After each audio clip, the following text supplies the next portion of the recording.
The world is a pretty dour place at the moment. Everything just seems to be a bit, at best, rubbish. Natural disasters, war, cost of living skyrocketing, the World Cup and those hydration breaks.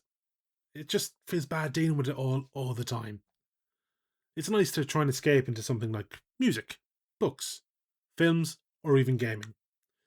But unfortunately, the modern gaming industry has this massive dark cloud looming over it, and is doing its best to burn itself to the ground. It really feels like there's been this massive disconnect this generation between the companies and the consumers, and it's just grown and grown with each passing week. Layoffs are rampant throughout each company. Companies are going hard on AI. They're putting money and resources into live service games that nobody wants and end up being rubbish. They're closing great studios. They've introduced variable game prices and potentially removing access to past libraries of games and killing physical media. It's like these companies, Microsoft and Sony mainly, are doing their damnedest to try and claim the crown of biggest piece of shit in gaming. Credit where it's due, they're both doing a cracking job of it. It's so bad at the moment, they're making it seem like Nintendo are the consumer friendly company. While there are still great games being released, the likes of Forza, 007 First Light, Resident Evil Requiem, Eugenics, just to name a few, the industry is still flailing. They're looking to suck every single cent they can while they expect you to be on your knees thanking them for the privilege of doing it to you. It's incredibly dystopian. In such a short space of time, everything seems to have gone from bad to worse. My aim here today is to just try and have a look what's happened in the last few months and why it feels like console gaming is dying and just the impending sense of dread that's rising from all the news with this modern gaming landscape. Let's start with the most recent stuff, with the news in Microsoft and Xbox. Xbox had a fantastic showing at the recent Summer Games Fest. It was probably the best of the bunch. They've showed some really great looking games, some that I'm quite looking forward to. But not long after that showcase, we started to get word that the Xbox of June would look very, very different from the Xbox of July. And it was true. Microsoft is an absolute mess. In a recent post on social media, CEO of Xbox, Asha Sharma, released an email she sent to all the teams of Xbox. She highlighted how much of a mess they actually are internally. Their margins, 3 to 10 times less than the competition. 3 to 10 times. Their big USP, Game Pass, has stagnated massively. A few years ago, they had expected to have around 77 million Game Pass subs at this stage in 2026. The current reported number is around 30 million, which has actually fallen over the last while. They've overextended on acquisitions, Asha stating that in a typical year, they lose 64 cents for every dollar invested. That is insane. Crazy. This has led them to actually divest Compulsion Games and Double Fine, with Ninja Theory and Undead Labs joining new ownership, while Arcane is up in the air due to French laws. And that's not even the end of it. Due to this severe mismanagement, even successful studios have been gutted. It being an example, losing 50% of their workforce. They've been successful, released great games. The craziest thing to me, though, which the mind boggles at this, is that in some parts of the company, there are 14 layers of management. To get an answer, in some places, they had to go through 14 layers of management. Like, no wonder everything is just a shambles. That's just the most recent stuff.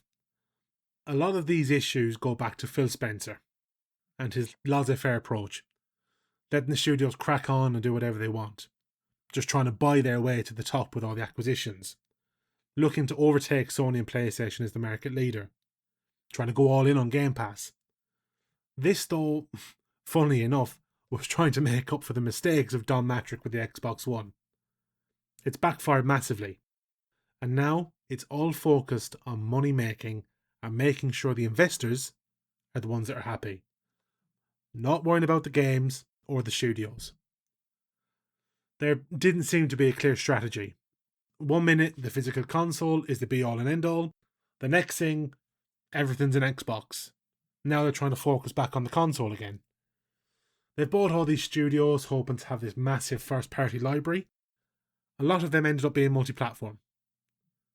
I mean, in a few months, we're getting Halo on PlayStation. Halo is going to PlayStation. It may be the first and the last, but it's still going to PlayStation. And again, now they're going back to exclusives. I assume that's in the hope to eventually pull people to the Xbox ecosystem. But what we've seen in the last few weeks, with what's happening with Sony, people seem to want to stick with them no matter what. Don't worry, we're going to get there with Sony. There's been this constant stream of layoffs and studio closures. In the last few years, there's been over 4,000 layoffs. That's not including the 1,600 employees who are going to get fired, who now have to go to work and hope they're not part of that future cut. There's no way to treat people. It's absolutely horrendous what they're doing. Although, as we've said before, this Xbox reset hasn't led to any studio closures, which is a very small silver lining, but a silver lining nonetheless. Thankfully, those studios are holding on to their IP as well, which is fantastic news. But knowing this now, and thinking back to that summer showcase, which was the best one, it feels like those game showings were more of a display for an auction to try and get someone to buy those studios. It does sour it quite a lot.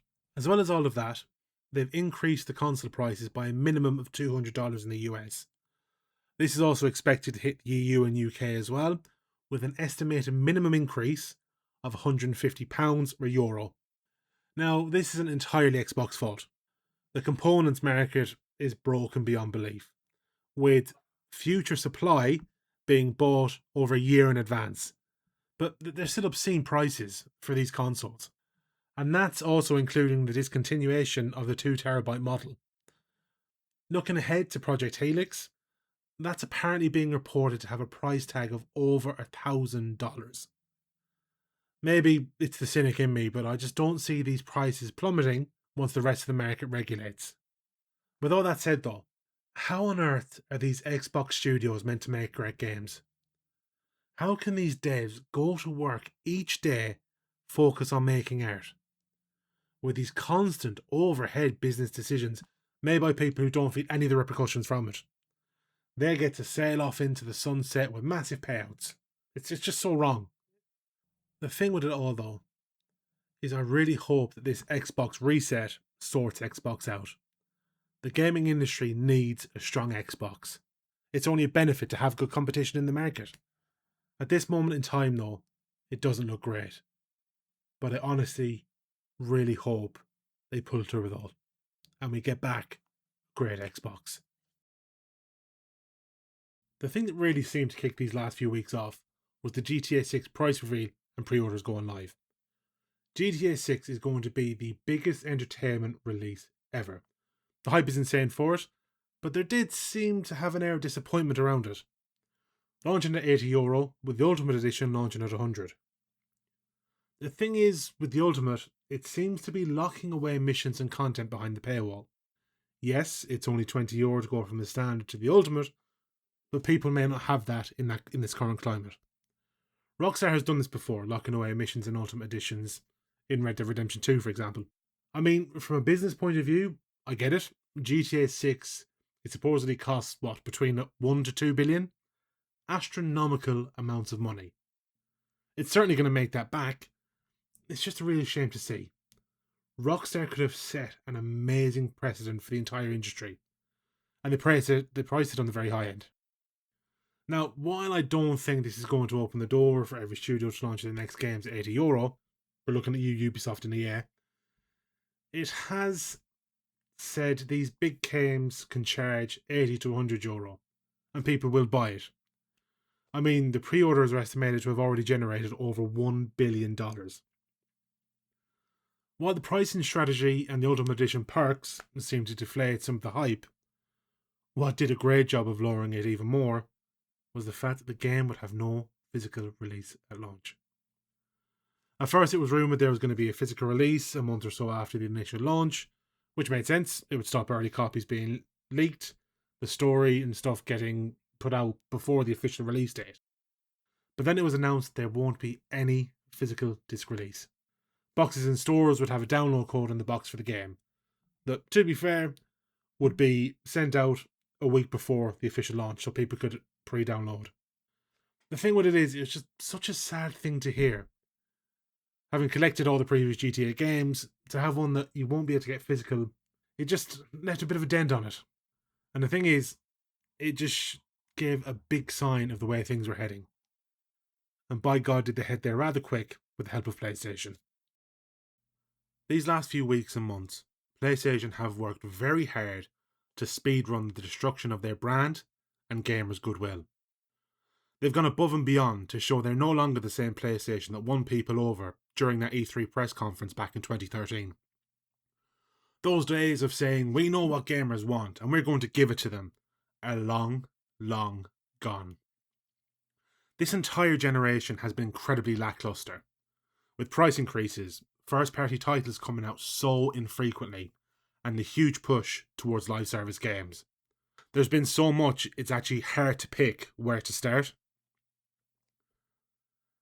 The last week of June, Sony announced that over 500 movies and TV shows would be removed from people's accounts. This was done as the license agreements with Studio Canal are now expiring. Now, this is being done with no means of a refund or any way to help people who bought these maintain their purchases. There may be arguments of why people are buying stuff like that on PlayStation, but that doesn't matter. It was made available for sale and people bought it. Sony could renew the licenses, but why spend money on something that doesn't benefit them? Hell, they've gotten your money. Hard luck. What are you going to do? This was followed a few days later with word Sony was killing physical media. From January 2028, they would no longer be releasing any new games on a physical disc from that point onwards. This was met with widespread disdain and PlayStation social media accounts being swarmed with negative comments. And rightly so. They put this towards changing consumer preferences, but let's not get this mixed up. Yes, digital media is far more popular than physical media, but there still is a large demand for it. This is purely being done to get more money funneled into Sony's back pockets. That's it. Instead of earning an estimated $45 per game sold physically, they earn the full $70 digitally. The thing is though, there seems to be an increasing demand in physical ownership. In the US, the year-on-year spending was up 3% in May 2026 from May 2025. The first time this has happened since 2009. With a total spend of $1.6 billion. This is a huge amount to be turning your nose up at. From the Insomniac leaks, which, to be fair, are old and I take with a pinch of salt, but they show a lot of these first-party titles sold close to or over 50% physical. The trend really appears to be multiplayer games go all digital, while the single-player experiences trend more physical. Also, that 80% figure of all games sold is digital is quite a misleading figure, as that includes small indie games and DLC to name a few. While nobody's surprised at this happening, the timing feels way too soon, especially when you consider as of October 2024, the disc edition PS5s made up 82% of all console sales. With films and TV, people are really starting to become sick and tired of streaming services. Having to have up to 8 different services to watch things they like, and half the time, not having the one thing you want to watch.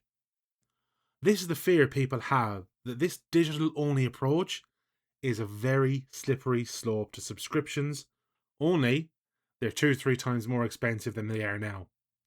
This just waving of the hand saying it's done is far too early and ill thought out to kill physical media. This decision is killing retail, it's killing the second-hand market, and it's killing ownership. They just want a monopoly. They want you stuck in their system, paying whatever prices they dictate, and for you to pay it or just go without, as there's no other choices. They know physical games can be cheaper, and they hate it, and they want it gone.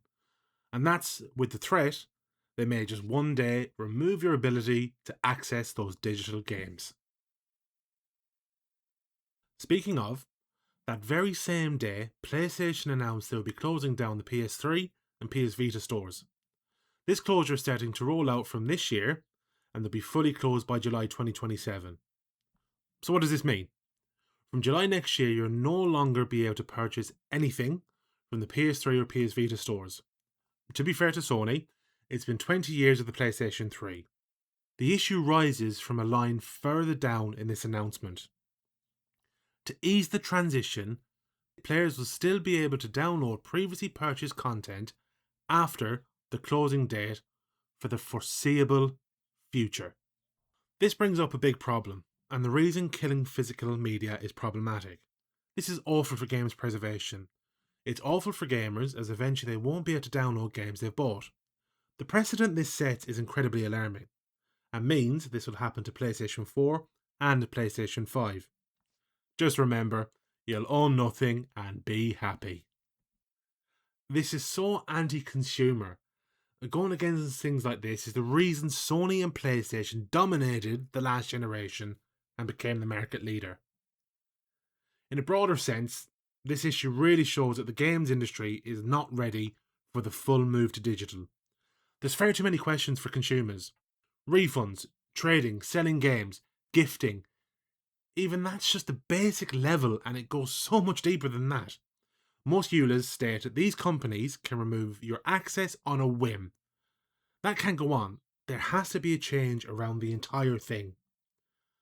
The thing that really gets me with all of this, you just know it's not going to have any effect on the price of games. They'll kill off physical, get you into their closed shop where you have no choice, and the games won't get cheaper. The cost to produce games will decrease, but that won't trickle down to you. Hell, with this dynamic pricing, you'll be getting properly screwed. You'll be paying more for no added benefits. The cherry on the cake with this is Sony's security infrastructure is appalling. There have been several hacks and data leaks that have led to personal information being leaked online. Most recently, there was the widely reported case of Sony's lack of security when Colin Moriarty was hacked. He lost his account, which included all of his digital library, game saves and trophies. He contacted Sony, who initially weren't very helpful, and said it would take weeks for it potentially to be sorted. Colin was able to escalate it up the chain at PlayStation and got his account back. But for a normal person who doesn't have a successful PlayStation related podcast with connections at PlayStation, there's a chance they may never get it back. Again, there's a precedent for this, with the Guinness World Record holder for trophies having his account hacked, the hacker then getting it banned, and him not being able to get the account back. It's not fit for purpose. And as if all of that isn't enough, the PS6 is rumoured to cost around $1,000. In just the last 6 months, they closed Bluepoint and laid off nearly 300 people at Bungie. All the stuff around Destiny 2 as well. PlayStation not learning their lesson with live service games, saying they're still focusing on them because they add a revenue stream that didn't exist. They really must have forgotten the 9 failed attempts that were cancelled, and yes, that includes the god tier failure of Concord. Also, the PlayStation Network isn't available worldwide, and you're breaking the terms of service if you do set up an account for a country you don't reside in. How is that fair on people? If this is the PlayStation of next gen, I think I'm going to check out. Maybe the craziest element of all of this is people defending these decisions and ridiculing people who are upset by them. I think what they don't realise is, those of us not wanting this are doing it for their benefits as well. This isn't one or the other. It's about choice and not wanting gamers to get screwed.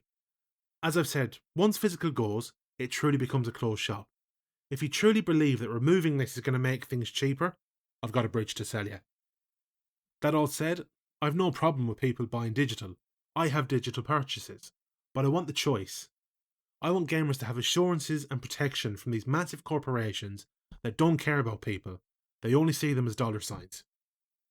While Xbox is trying to pull itself from the dirt, PlayStation are really giving off the impression that they don't care what their player base wants. They're the current market leader. What are these people going to do? Leave? The funny thing is, it's actually so much easier to do that now with PC. There's been a lot said about Steam and PCs the last few weeks. A lot of it seems to be nonsense, to be honest. Yes, for sure, it's mainly a digital platform, but after that, the differences are huge. PC is an open platform. There are several storefronts, not just Steam. Steam is the best because it has some great features that consoles are sorely missing. But if you don't want to use Steam, there's Epic and GOG, which is DRM free, and you own those games that you buy. Steam sales are far superior to anything you'd see on consoles. You have access to emulation and an endless catalogue of games that you'll never see on console. Games these companies will never make as they don't deem them as profitable or worth the investment. There's also other means to access games on PC as well. These modern consoles are becoming more and more like PCs. With these looming practices, where's the incentive to stay on these closed systems? With the rumored cost of the next generation, it's not far from getting a very good PC, which has a lot more options and choice if you choose to make the jump. Yeah, it doesn't alleviate the physical media issue, but if this is the future we're barreling towards, it might as well be on the best system to experience it on. This has been a pretty depressing piece to write and put together. With everything going on with the industry, there's not a lot of good news.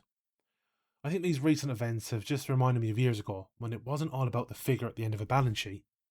Just knowing what we're moving away from just doesn't make me happy. Knowing future generations won't be able to go into shops and see a great looking cover and wonder what it's all about. And that sense of excitement seeing rows and rows of games. And the anticipation of waiting to get home and put the disc in and be lost in a new experience.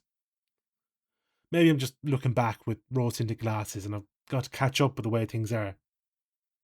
It may be the case, but it doesn't mean I have to like it. I really hope that this dark, ominous cloud clears. That these companies cop on and start putting the games first again, not the shareholders. There is a ray of sunshine through this gloom. The disgraceful decisions seem to have pulled gamers together to go against it. But besides that, the great games coming from these great studios and developers are the biggest glimmer of optimism. This is a fantastic passion and hobby to have. I just wish those at the top saw it too.